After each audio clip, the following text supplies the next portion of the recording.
Hello and welcome to episode 345 of the Board Game Barrage podcast. My name is Mark. I am also known in these parts as the Green Tank, and I am joined, as always, by a couple other tanks. You may know him as the Orange Tank. This is Neelan. Hello, it's me, the Orange Tank. And the Red Tank, although Neelan and I call him the Crimson Tank when we're feeling saucy. No, you don't. Is Kellen. He doesn't know that, but we do. He does it in our private games. No. I was going to ask, what do people know you at in other parts? Because you're like, in these parts, they know me as this, but what do they refer to you as in... On the soccer field, they call me the big hitter. They call you that somewhere else, don't they? On today's episode, we are going to be doing a preview of the land in the East, the land of Essen, the land of milk and honey and cardboard. Famously known as the land of the East. That's right, the eastern provinces of Essen. Yes, the mysterious eastern land known as Essen, where every year people around the world gather to talk about board games. And will we be gathering there? No, we will not. Have we ever gathered there? No, we have not. And yet... will we ever gather there? No, we will not. I don't know. Maybe we will.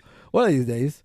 We're old and retired. But no, we are going to be talking about the hottest games coming out of Essen, and specifically hot, not necessarily because other people are interested in them, but because we are interested in them. So they're hot to us.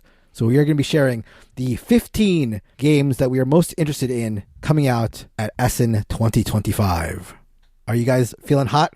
I like the hot to us. Hot to us, but to no one else. Like hot in the eyes of our girlfriends and wives. That's true. Exactly. However, before we get into that, we are going to talk... just in Neelan's case, a myriad of lovers. Yes, of course. I've consulted all of them. I'm glad we clarified that. But before we travel to the magical land in the East, we are going to be talking about the games that we have played. Kellen is going to start us off with a quick hit about Calimala. I'll be following that up with a discussion of Tirnanog.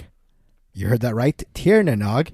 And then finally, Neelan will be telling us about Typewriter. Not the item, but the game. Wow. A surprising twist to start off the episode. Yeah. Kellen, tell us about Calimala. Okay. Well, this is as much a story as it is about Calimala. Calimala is not a vegetable, and I don't even know what is it as a place. It is a game that came out in 2017, and it is a game that has a new edition at Essen that you should check out with much better graphic design.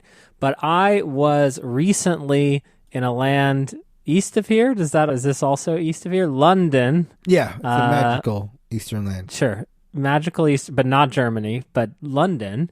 And I wanted to play board games. Do you know what I mean? Do you ever just get a hankering for board games and then you go to a local board game shop and you don't know anyone and all the tables are full and you're like, why did I come here? And then you go back to your hotel room really sad by yourself? Yeah. All the time. All the time. But what I did is I on Instagram was like, hey, who wants to play board games in London on the Board Game Barrage Instagram? And people actually replied and said, sure, come over and play board games. So fate would have it that I ended up at, I don't know, am I allowed to out it? The designer of Woodcraft's house. Okay. His name is Ross Arnold. Super lovely person. We had never met before. And we played board games all afternoon one day in London while I was jet lagged to so I'm sure I was delightful company. But no, it actually was kind of invigorating and cute and nice to just sort of show up, meet some people I didn't know at all. There's a common language, and that language is English, but in addition, board games. And we were able to just sort of play, get to know each other a little bit and chit-chat. Very cool. You know, I think he knew people that knew us, which is probably why he let us in his flat, as they call it back east. But irregardless, super lovely, great experience. And Calimala is great. I knew I would like it. And the old edition of the game came out in 2017, and it looks like it came out in like 1992. Almost like they're making fun of ye old Euro style in a way. Like it's like a mockumentary or something about it. But it's extremely tight, sort of area majority, area control, where you are basically just selecting an action by choosing like there's actions, and you place a disc between two actions, and then you get to do those two actions. And you're delivering silk, you're getting resources, it's sort of blah, blah, blah. You're building boats, you're delivering those boats. But each area has a very limited amount of resources. So every time you do something, everyone else groans because they also wanted to do that something. I would say that the game has sort of two twists. There's probably more than that, but I think like one of them is great and one of them is super great, which exists above great. And it's a phrase I picked up in London on my travels, super great. And that is the great thing is that if you are the first person to play a token between two actions, then anyone who plays a token on top of you, you will also get to repeat that action. So you actually need to be evaluating what you need right now and then what you expect to be popular on the board, as made famous by the movie musical last year. And then at a certain point, those sort of churn out and trigger scoring, which is the super great part of Calimala, scoring. What I will say is, as the rules are being taught to me, which are not many, I was like, wait a minute. I hope, could it be? Is it actually going to have spiky scoring? What it does is there are like 15 different scoring conditions. And at the beginning of the game, you shuffle them all up, and then you just go bam, bam, bam, bam, bam. This is the order that all these are scoring across the game. You might score boats in the first scoring phase and never again, okay? A modern Euro would not dare do this. A modern Euro would be like, look, there's variety. You score 1, then 2, then 3. And then at the end of the game, what would happen? Mark, what do you think would happen in a modern Euro? Everybody would end up around the same place. You'd score all that again. You'd just do it, and it's like the varieties. Oh, it's a little bit of boats at the beginning, but then every boat scores at the end. What does America come to? Socialism. But here, it doesn't do it. I was waiting for Ross. I was waiting for him. I was like, oh my God, could it be? And then no, you don't rescore this. So the game actually has a ton of variety because what you are focused on at what time in the game really matters. And then once you pass it, it's done. And you're no longer competing over that. So the sort of mid-tactical objective that you're working on, everyone is really working on that. And then you have a secret end game objective that'll rescore just a few of them. And so if someone does something really errant, you're sort of like really sus about them, which is also really fun because then you can sort of cast dispersions on them. I thought this was like really good. I was like shocked at how good it was. And much to my surprise, Alley Cat Games has like a brand new, vibrant, more colorful, still yellow edition of the game releasing at Essen. And I'm stoked to pick it up. It's happening. Calimala. Where are you guys at on this one? Why is there a dragon on the front of the new edition? We don't know. Where does the dragon feature? It's the Calimala dragon. I see. It seems so obvious when you say it like that. If you think about it. Yeah. You guys both like this, yeah? I have not played it. Oh, you really haven't, really? Nealon? I thought No. Where have you been? It sounds like I would. It's funny because that roundness of it and the sort of like old school, looks like an old school sort of boring game. It kind of subverted my expectations of it, or subverted my, I guess, experience of it, because I went in thinking, okay, this is going to be like a boring old Euro and, probably solid, but nothing spectacular. And then that quick escalation of the repeating actions and the way that like things feel like they explode really like made for a much more exciting experience than the old box and presentation would have you expect. So I'm eager to check out this new version. It's super great. We'll have to play it, Nealon. And, we are behind the times here because I know the praises of this have been sung for many years at this point, but really cool. One that I just immediately was taken with. I took a lover in London. What? Calimala. Whose turn is it? Someone go. It's my turn. Yeah, let's go. Oh, done. Let's Okay, yeah. Let's just... Yeah. And then edit out the pauses. Yeah.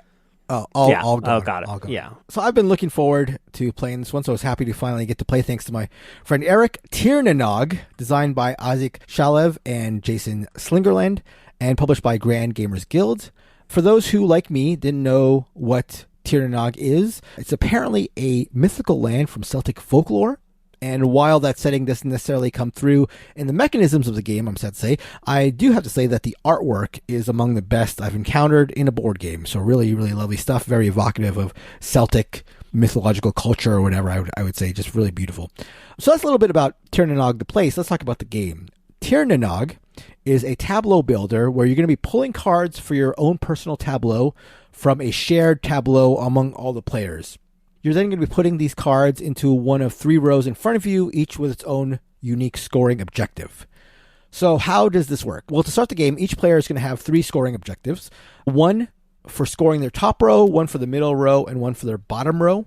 These can be selected randomly or agreed to by the players. But in the end, each player is going to have an identical set of 3 scoring objectives. So a scoring objective might, for example, be the value of a card is scored as long as it's smaller than the card to its left. Or it might say that a card is going to score the points printed on it if no other cards in the row have the same value. Or there might be some amount of scoring depending on how many of the same value of card appears in a row. So there's a lot of variability. I think there are something like 7 or 8 unique cards for each row. So there are 7 or 8 different ways to score the top row, middle row, bottom row. So leading to a lot of unique combinations and variability there. The way you actually get the cards is there are going to be a number of them laid out in front of all the players, again, in a shared grid of some size. So like in a 3-player game, it's a 3x4 grid of cards. And on your turn, you're going to be placing one of your workers between any 2 cards. You're going to go around the table with each player placing all 3 of their workers in that same manner. And then the players are going to take turns selecting one of the cards on either side of their workers. And you take the card into your hand, and then after you pick up a card and take it into your hand, you're going to then play a card from your hand. You don't have to necessarily play the card you just picked up, but play a card into, again, one of the 3 scoring rows in front of you. You're going to do that for 5 rounds. Each round, you're going to pick up and play 3 cards. You do that for 5 rounds, which leads to 15 cards in front of each of the players at the end of the 5 rounds, and then they're scoring. The cards themselves that you're playing and picking up are pretty straightforward. Most of them just have a color and a number. The number, again, acts as like a value that the card is going to potentially score or used in some fashion to meet scoring criteria. The colors of the cards, there are 4 different colors, can also sometimes be vital for meeting scoring criteria. But more importantly, at the end of the game, players are going to get points for having the most of each color connected. So if I have 4 red cards connected among my 3 rows of cards, and that's more than anybody else, then I will score the most points for having red connected. And then you're going to do that for each of the 4 different colors in the game. In addition to the numbers and the colors, some of the cards, though not too many of them, are going to have a power printed on them. And then when you place the card in your tableau, they're going to activate some sort of either instant power or ability that you're going to use throughout the rest of the game. For example, one of the cards will allow you to place one of your workers not between 2 cards and selecting one of those 2 cards, but in the corners. So having them touch 4 cards and opening your options in terms of like the number of cards you can select. Tir na Nog is an interesting one, weight-wise, and in terms of ability to teach the game. I think it's somewhere in the neighborhood of like light to medium. It feels like it's playing in the same area as, say, Splendor or Azul. So not exactly a game that you would maybe feel comfortable teaching to a complete board gaming novice. But if you have people in your life that have, dabbled in board games and are comfortable with games like Azul and Splendor, I think Tir na Nog wouldn't be too much of a stretch to break out with them. In terms of teaching, it's also pretty straightforward. I'd say my description of how the game plays gets you about 60-70% of the way there. So not too complex in that sense.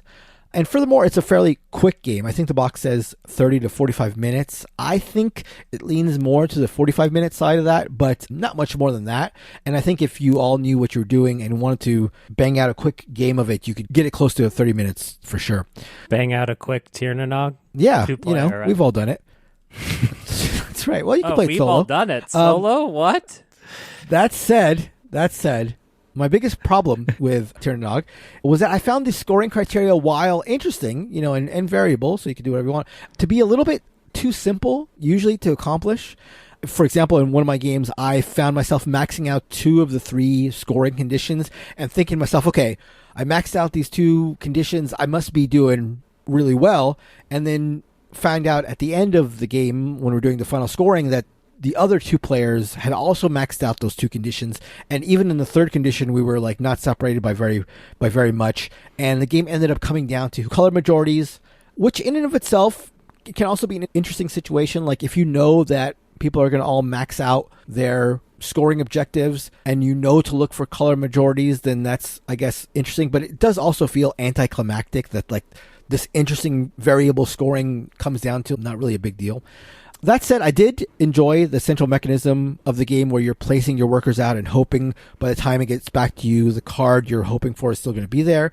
And I also enjoy how straightforward and pretty intuitive the rules were, and how, again, the rules get out of your way and allow you to devote your brain power to actually playing the game rather than remembering how things worked. So in the end, I'm not really sure if this is a game that I'm necessarily going to be asking to break out very often in the future, but in terms of like a game to open a game night or to end a game night, given how easy it is to teach and how quickly it plays and how interesting the decisions still are, I could definitely see myself playing Tir na Nog again in the future many times. So that was Tir na Nog, designed by Isaac Shalev and Jason Slingerland and published by Grand Gamers Guild.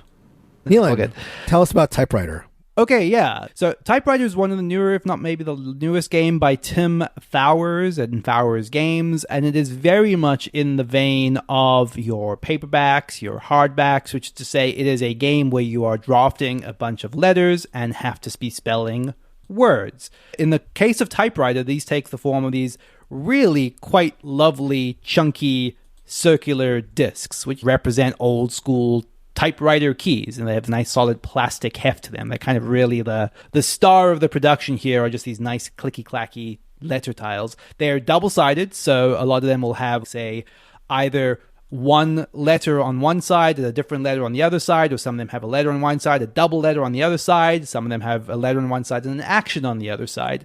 And the reason that that's important is that as you're using these letters to spell words, every letter that you use in your word flips to its other side. So they alternate between either their letter on one side or their action or what have you.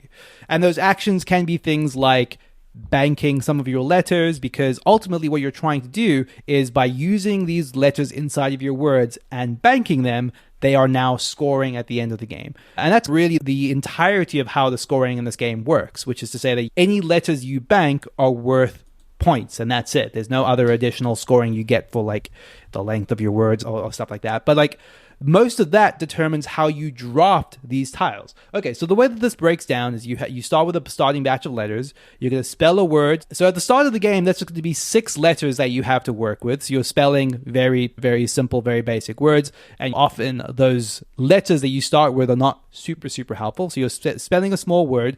But then by virtue of the word that you score, you're going to fill up a meter on your typewriter. And that meter might allow you to acquire new letters. You're always going to get one on your turn anyway. So you're gradually over the course of time accruing this increasing bank of letters to work with. You're taking them from an array in the middle of the table, so there is a lot of strategy to determining, okay, do I want to get a particular letter? Because obviously you're going to want to get letters that are like very useful, but some of those letters that have actions on the back of them. Is it more valuable to get letters that have good actions that you can repeatedly use? So there's a lot of strategy in specifically building out your tableau effectively of these combinations of letters and actions that you're going to use over and over and over again. This meter mechanic you have in your board is also fun, because how it works is as you're creating words, you're filling that up based on the kind of a Scrabble scoring system for your word. And you can choose to use all of your meter at the end of your turn, but in that case it resets to 0 and you get a bunch of bonus actions along the way. It'll either bonus get a new tile, bank something for points at the end of the game, and so on. So there's this kind of, do I want to build this all the way up to the final spot where the better actions are, or do I use it now so I get like a benefit sooner? Because you only have a limited number of rounds, there's this very specific clock on the game. So trying to figure out when you're going to use the letters you're getting in order to bank them for points is kind of critical. It's got that sort of deck buildery type feel where you're trying to get that powerful stuff into your tableau, but you have to find the right time to turn it into points by getting better and better letters. There is obviously also a lot of value in specifically creating good words, because that Scrabble scoring system I mentioned that fills up your meter. So you want to get longer and longer words. There's also a system whereby if you get a word that is over 9 letters long, you get one of these vowels in the center of the table that otherwise everyone can use, and now that you have exclusive access to that. So there's this incentive to just be getting a lot of meter, using your meter for actions quickly, drafting great tiles, and just repeatedly using them over and over again. It's a kind of a very simple but compelling word game. If it has one big problem, it's that often turns derail into everyone staring head down at their arrangement of tiles, trying to figure out a word they can make. And in my experience, it kind of felt like a lot of turns really stalled out with people trying to like figure out what words they can make on their turn. To add on top of that, there is an event that triggers every round, which is either just like an additional amount of scoring. Okay, if you have these two letters next to each other, if you make a word that starts with a vowel or what have you. So that creates like a very specific restriction on the words that you're incentivized to make, which again can just slow down the game a little bit. But overall, I thought this was solid. I had a good time with it. If it wasn't for the fact that that sort of AP was very much baked into the game, I would heartily recommend this. I think the production is lovely.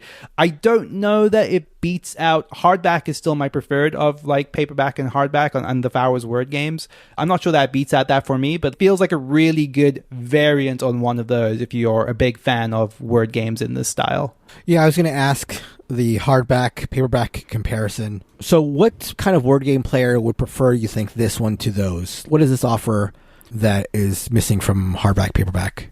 I think that paperback and hardback more functionally depend on kind of the deck builder mechanic to a huge degree. Right. I think that Typewriter kind of more consistently kind of felt closer to Scrabble a little bit, where you have your array of tiles and it's just make a word, right? I feel like paperback and hardback both quite more strongly lean into the idea of using your cards effectively, building your deck effectively, that sort of thing. There's a big element of that in Typewriter, don't get me wrong, but I do feel like this just kind of felt like it was more so than any game of paperback or hardback I've played, just fell into, okay, what is the best I can do with these tiles I have right now, you know? Yeah, I sometimes found that like a little bit of a bummer with paperback. I don't know if I've played hardback, but with paperback, I sometimes felt like I was not making cool words because it behooved me more to like work on my deck building, and it sort of felt like a little bit of a limitation that I didn't really want. I would agree, and I think to some extent that's kind of why I've never really loved paperback specifically. I forget exactly what hardback does to like alleviate that, but it leans a little bit less on kind of the deck buildery kind of systems. Right. But yeah, that is Typewriter by Tim Fowers.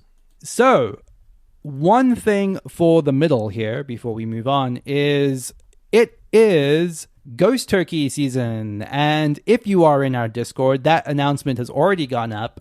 You should now be able to sign up. Signups will be open as of the time this goes out for another 2 weeks, more or less. So get in there if you're interested in signing up for Ghost Turkey, which, if you don't know, is our Secret Santa event for the year in the Board Game Barrage community. It's a lovely thing. It's pretty much my favorite event that we host as part of a community this year, not least of all because it's one I'm very, very active in hosting, but it's just a joy watching people get excited over the stuff that people send them. People are so creative, both with kind of the way that they present their gifts, and there's a lot of like fun puzzles and riddles that get sent out as people are like anticipating their stuff arriving, in terms of like allowing people to sort of guess what their games might be. Just a lovely time. Great highlight of the community for me. And if you want to sign up for that, head on over to our Discord at boardgamebarrage.com/Discord and jump into the Ghost Turkey channel. There should be a pinned message there that will give you all the details on how to sign up. Why isn't it Santa? Sorry, why isn't it Santa? Yeah, is this a religious thing?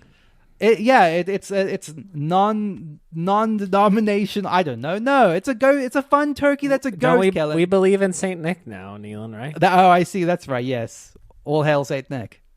Oh, God. Wait, why do you believe in Saint Nick now? Nothing, Mark. I was not told. If you were a film auteur, you would know. Oh, okay.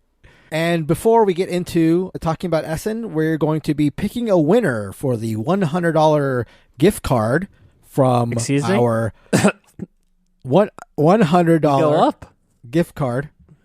No, it is real Santa $100. Anyhow, we're going to pick a winner, and we're going to learn the results of our draft. I did not check throughout the course of the last couple weeks because based on what people were saying on our podcast channel, I had a strong feeling I was going to get hammered. Neelan, what are the results of the draft?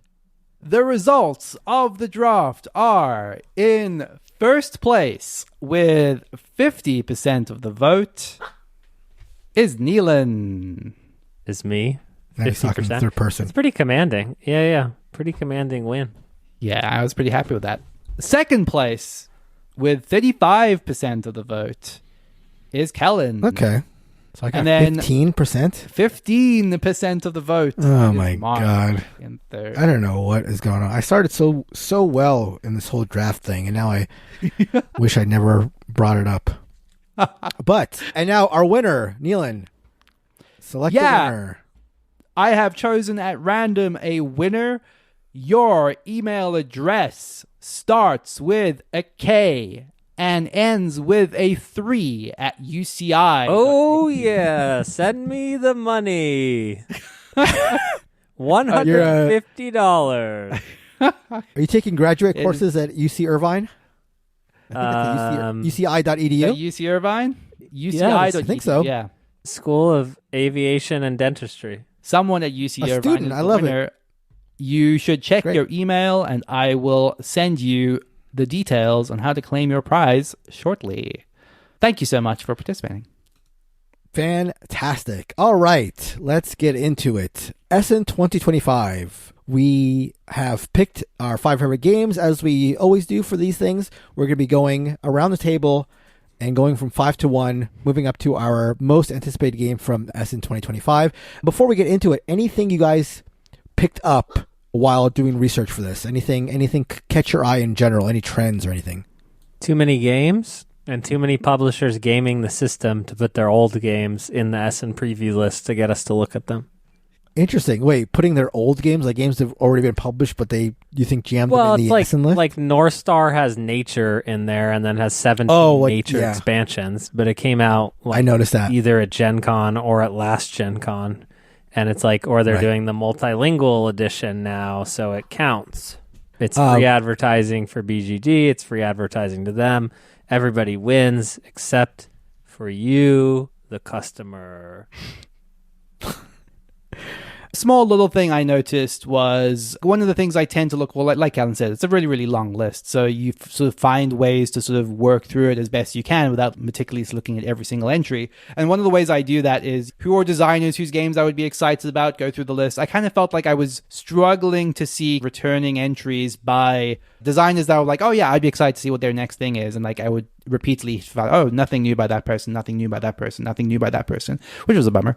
I also seem to notice a lot of medium to heavy Euro games. The list seemed to be leaning quite heavily into that genre or that like style of game. I'm not really sure. Again, as Kellen said, there's a ton of games, so I'm not sure if it just happened to be the games I checked out, but it just seemed like a lot of medium to heavy Euros.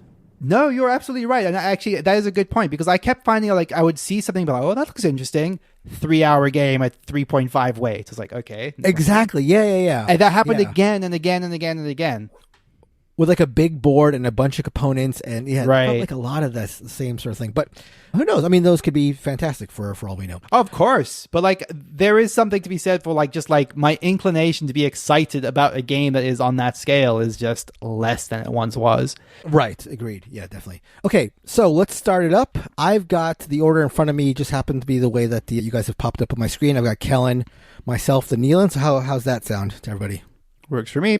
Let's do it. All right. Kellen, what's your number 5? My number 5 game of Essen is actually the 3rd edition of a game.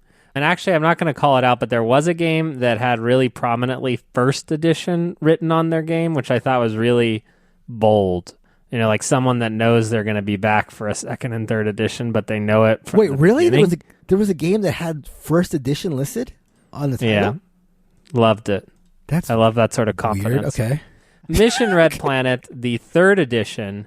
This is a Bruno Cathala, Bruno Ferduti collab, and this was an area control darling that you could not get, and then they re-released a 2nd edition, and I enjoyed it but didn't love it, and then moved on from it very quickly. but the love of it just still sits in the back of my mind. People sort of talk about it in the same breath as El Grande, as maybe the sort of crazier, kookier cousin with a little bit more chaos injected into the system. It's a shorter area control game. And they're making a third one. And I like the look of the cover mostly. I like it more than the second edition cover, and I like it probably a little less than the first edition cover, but that's probably too much information about Mission Red Planet. But it is just one of those games that has stuck in my brain as, I didn't give it enough of a chance. And so I'm excited to see a third edition coming to us from Matago, and I would be eager to check out this new version of it. I don't know what whatever they call it, where they make it a little better than it was before. Ozempicing of the game, as they say in 2025. You know the words I'm talking about, Nealon, right? I'm not sure I do. A little nip tuck, Slipstreaming. Yeah, no, it's like Slipstream. It's like when you carve off the edges, just a trim, a remaster, a redo, a remake. I don't know what S word fits into this sentence, but we'll just Streamlining. Okay. Nealon. That's why you got 50% of the vote. The smartest among us, Mark at 15%. My fifth place, Mission Red Planet, third edition. I want to play Mission Red Planet. I still never have. It's good. It was good. Yeah, it was a game definitely that was Matago. like, when I first got in the hobby, one that was definitely recommended as a like introductory mid-weight but introductory game, and never got around to playing it. So yeah, this is definitely one I was interested in playing.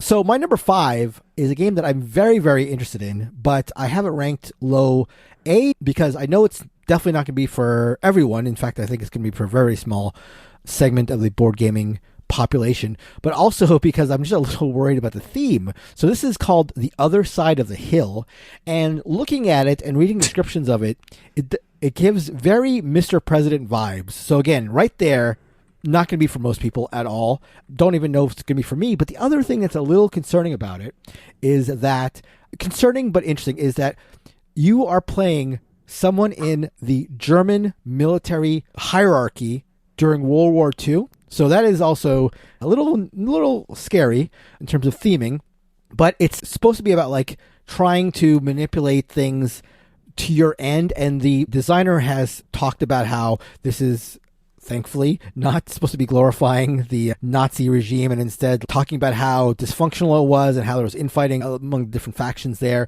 But I like the idea of trying to, maybe for altruistic purposes, maybe because I know there's like a dissident faction in it where you're trying to topple the hierarchy, trying to manipulate yourself in like this big dysfunctional political machinery. And it seems like a very thorough simulation of that. Again, you've got a lot of pieces. It seems, again, really, really far-reaching in terms of what it's trying to simulate. So, yeah, certainly a game not for everyone. I'm going to be cautious before I actually pick this up to make sure that it is careful with the theme. But if it is, it seems like an interesting take on that aspect of wargaming. So that is The Other Side of the Hill. This is designed by Carlos Marquez Linares and published by NAC Wargames. Didn't know that was your sort of thing, Mark. What version of BGG did you find this game on? Because I think it was filtered out of my internet. Yeah, exactly. What do they call you on that part of the web, Mark? Anyway, moving on quickly. Okay, my number 5 game is Severton, and this is the big exception to the thing I was just talking about, where on a whim, I thought, what's Vlaada Chvátil up to these days? And lo and behold, the first new game from Vlaada Chvátil in, God, how long has it even been? When did Codenames come out? 1 billion years ago? With that alone... That'd be close to a decade. Are you talking about the new Harry Potter Codenames? No, I am not, Khaled. What part of the internet are you on, sir? And you kind of think, actually, with all of that, I mean, I've spoken at length about how much I love Chvátil designs, that this would be higher up my list. But there's something about this one that I don't quite have a handle on yet. It's a licensed game by apparently a quite beloved Czech novel series. It feels to me, and this is as someone that knows nothing about the books that's based on, and sort of only has very limited interaction with what the systems in the game are, kind of like a Hardy Boys kind of adjacent detective kids to mystery type theme, where the idea is it's a cooperative game where you're sort of navigating around a space, trying to maneuver your way through a series of scenarios. This is a scenario-based game where there are 5 bespoke scenarios that you play through as a series with mechanics that sort of change and evolve over the course of that. So not to kind of put the legacy label on this, but it is that sort of type of thing where the systems and mechanics evolve over the course of it, which, again, we've not really seen Vlada's take on anything like that. It is cooperative, so there's something that's like at least a little bit tangentially interesting about this to me, but it certainly didn't scream Vlada's big return to the scene of board games to me. So a little bit of a tentative, not exactly sure about this one, but still I will check out anything that Vlada touches. So that is Severton. Weirdly, actually, one little note here, not by Czech Games Edition, which is, I think, kind of the first time that he has not worked with them in my memory, and at least in a very, very long time. But yeah, that is Severton by Albi Games and Vlada. That's exciting. He's always doing crazy stuff. Absolutely. You just never know what you're going to get. So, and honestly, they're usually quite a bit more involved. That's exactly it. Like, because on the surface, the description of this kind of wasn't quite clicking, but that's exactly the thing I kept coming back to. There's always something weird and interesting and sort of slightly complex with his mechanics in a way that's always feels novel. So, yeah. Cool. And for those interested in hearing more about Vlada Chvátil, listen to our episode 302, where we did a designer deep dive onto his board game designing career. My number 4 game, for whatever reason, comes to us from the same designer as my number 5 game. I've got Fiduti on the brain, as they say. This is Harvest Valley, a very clear and deliberate ripoff of Harvest Moon. The front game box looks like a Game Boy, and it is pixel art, farmland, and it's semi-cooperative. Need I finish? I used to love Harvest Moon. My family loves Stardew Valley, like, a lot. I've been to the Stardew Valley concert, something I regret saying out loud on the podcast already. But this is, and funny enough, this is actually a game design idea that I had been kicking around with my brothers and sisters, and ours was called Fruit Friends. But it's essentially like everyone's building a farm, but you're also trying to like screw each other's farm while you're building the farm. Little Animal Crossing in there. This looks like a Carcassonne like shared tile laying game. But the twist, and I know I'll get this played. Like, I know I'll get it played. This is a Christmas game. It's perfect. Is that your score is your farm plus the score of the farm to your left. So in a 4 or 5 player game, you are both trying to maximize your own score, trying to everyone else's score, but also help one other player at the table, which is just like a delightfully underexplored decision space. I think that's TM'd by another podcast, but the fun of sort of between, what is Stegmeyer's between two cities? Between two cities has always stuck out to me. Is it's right there. Do more of this. It's interactivity in a social but interesting way, and Harvest Valley is the perfect theme. It's what we need in the world, especially at this time.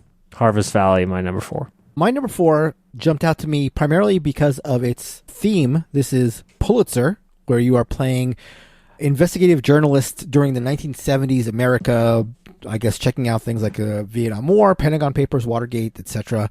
But the way that the game plays is with a sort of a hidden deployment thing where you have workers of different values and you're placing them around the board, trying to have the most area control in different regions to get evidence, and then you're trying to put together evidence to crack a case open. I'm sure that thematically it's not going to be necessarily super tied, given like the limitations of using worker placement to have like a game about journalism, but still an interesting theme. And I like that sort of hidden deployment thing that you get in like games like Francis Drake, where your different workers have different powers, and you're trying to bluff and outthink your opponents in terms of like what they may have placed and what their placement order might mean about how strong their units are. So yeah, this is a thing where the mechanism and the theme work together to get me curious. This is by David Vaccaro, a designer who I'm not familiar with. I don't think any of his other games have necessarily been super popular, but yeah, interesting theme and mechanism I enjoy. So that is Pulitzer.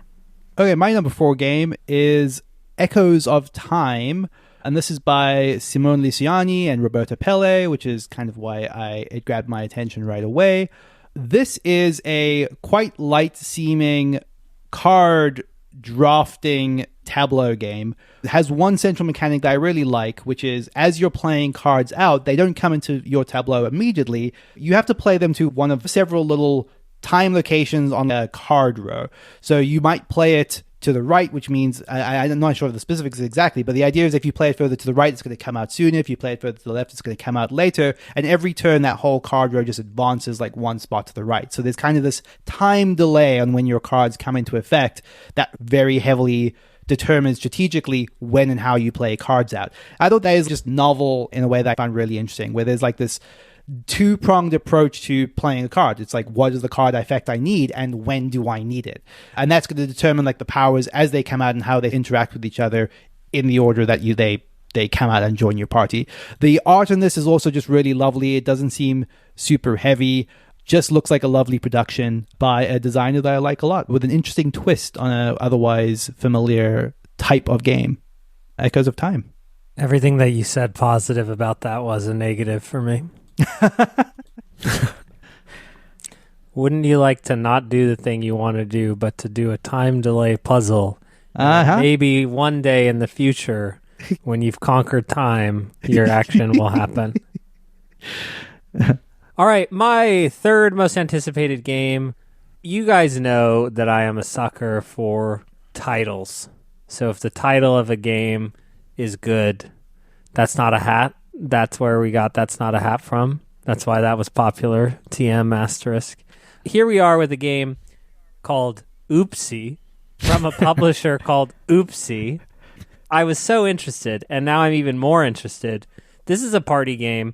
This is a party game similar to other games that you may have played before, where you are drawing cards, enacting rules to the group, and then those rules are enforced, but you cannot see the rules that you have enacted. And then you're trying to catch people breaking the rules. So things like, from now on, you have to curse in every sentence you say. From now on, if someone laughs, you have to laugh with them. From now on, you cannot touch the ground. So all these like little stupid rules, and then you start trying to rules police the ever-loving out of everyone until I presume someone says, oopsie, and then points at you. Listen, I read the rules, I saw the title, I saw the graphic design, which is strong. I want to play this. I think we would have a riotous time. I think if we played this at a convention, everyone would be watching us after about 30 seconds, and I think Christina would be screaming, just screaming very loudly. So this game is called Oopsie. I think it is from a first-time designer, one of those, I came up with a card game. I found the woman on LinkedIn. So I will see if we can get ourselves a copy of Oopsie. I believe in it. I believe in it strongly. I believe in the branding. I believe in the name. And I'm excited to give it a try. My third most anticipated, Oopsie. That's hilarious. My number 3 is a little bit of a cheat because I've mentioned it a couple episodes ago. This is Feya's Swamp, which is a re-implementation of a game I covered on the show, Kai-Vi. Kai-Vi is an old, very, very hard to get game that I played and really, really enjoyed. It felt unlike a lot of games nowadays, really, really sharp edges and interesting decisions and mechanisms. And so I'm very interested to play the presumably much more easy to access Feya Swamp. The one thing that is sort of concerning to me is I've heard that this is a more unified, sort of streamlined, or as Kellen calls it, slipstreamed version of Kai-Vi. So I'm a little worried that they've maybe taken the soul out of Kai-Vi, but I'm still interested in trying Feya's Swamp. So that's my number 3 game, Feya's Swamp. My number 3 game is Baghdad, the City of Peace.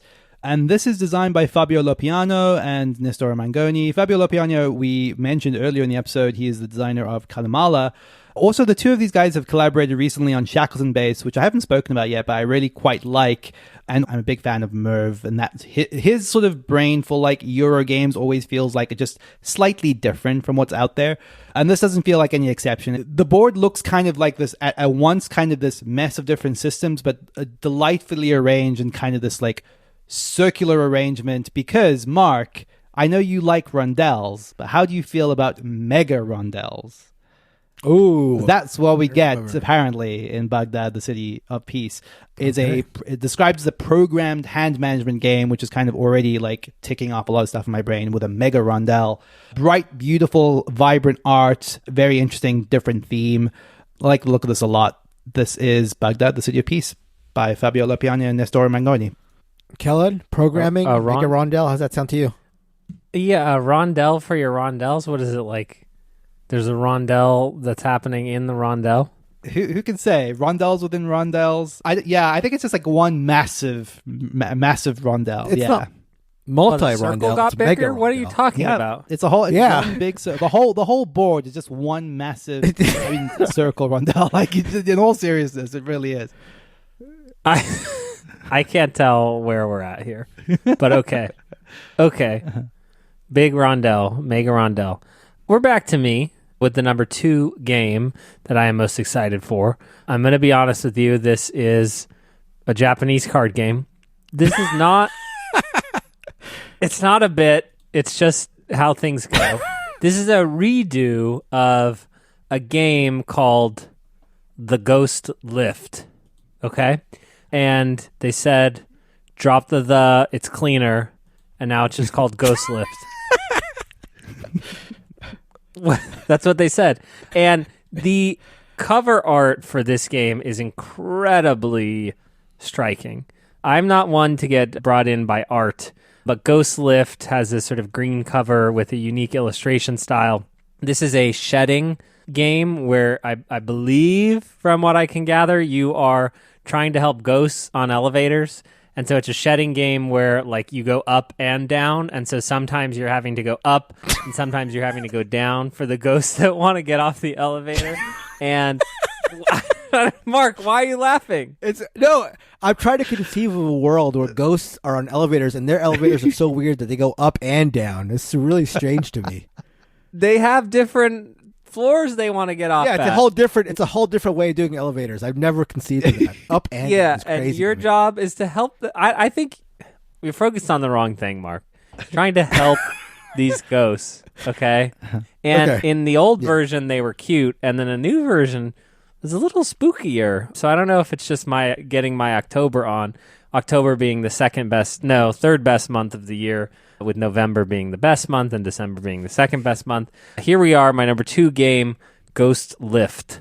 I think I can back you, most importantly, on that month ranking. I think that's right. I think November, December, then October is probably my top 3 as well. Wow. Consensus. Nealon? Don't ask Christina. I mean, she there's will no not agree. January in there, which is dead wrong. No, January is too... It's like too turn the page. Oh, Christina? Mark and I are aligned on what months are the best in order, Christina. He thinks November is the best. Yeah, he does think November is the best. I do think November's the best. Yeah. Second best is December. No. Third best is... she's already saying no. We haven't even finished. No. What's her best? What's her best? What's the best month, Christina? May. We've got to vote for May. I think this has more to do with the weather helps. propensity to go outside. Yeah, that's which true. we're board gamers, so you're wrong, Christina. All right. So for my number 2 game, do you guys have themes that shouldn't attract you, but for some reason, like, always seem to, like, draw you in? I like games where you are, like, living your life, like games like the Game of Life, or games where you're, like, starting as a kid and going through adulthood and old age. There have been a couple games like this. There was one, like, was it CV something, or I can't remember what the title of it was, but whenever there's a game where you're just, like, living out a life, for whatever reason, I find myself drawn to those type of games. And there is one called Coming of Age that is coming out in Essen. What helps this one is it is designed by Danny Garcia, who's had a couple of very popular games come out recently. Arborea, Barcelona, 2 Euro games that I think did Euros in a interesting way, a genuinely fresh way, and were among my favorite Euros of the past couple of years. So he's come out now with Coming of Age. This is a game where you, again, start out as a child and you're going to, according to the blurb here, pick up some interests and skills and try to maximize your development and growth as you go through adulthood. So again, the big thing for me here is the theme is one that draws me in. I've liked every Danny Garcia game I've played so far. Like his other games, this one is quite vibrant in its presentation, which is another draw for me. So these are just little bits of the recipe that form a game that I'm interested in. So that is Coming of Age by Danny Garcia. My second most anticipated game is called The Presence. And this is kind of a weird one because this would otherwise be kind of a wild card pick. It's a first-time designer. It's a theme that doesn't necessarily speak to me. It is described as a strategic horror game.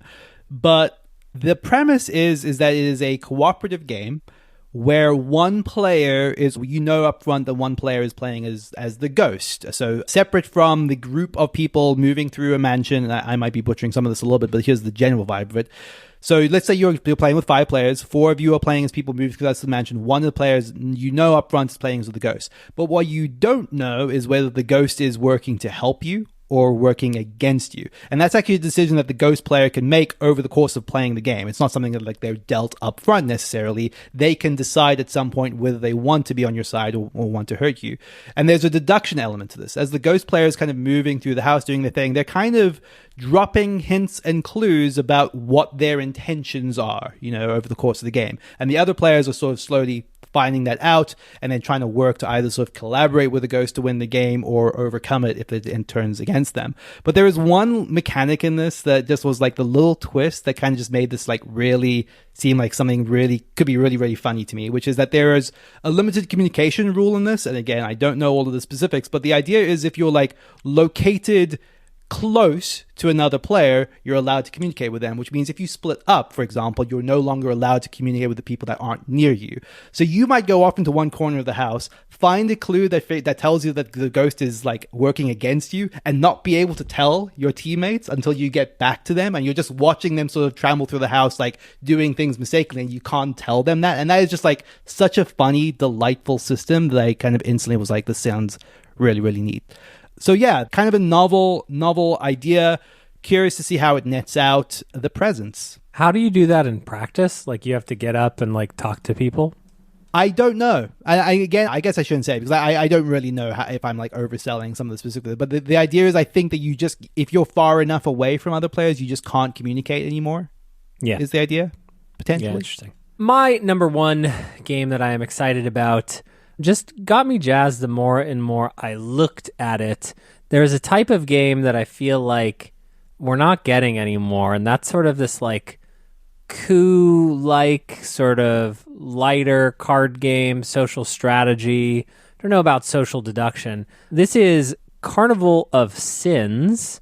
I don't know if you guys had a chance to look at this, but it has some of the coolest art I have seen, but it is sort of a dice card deception allies game where you sort of have 7 rounds.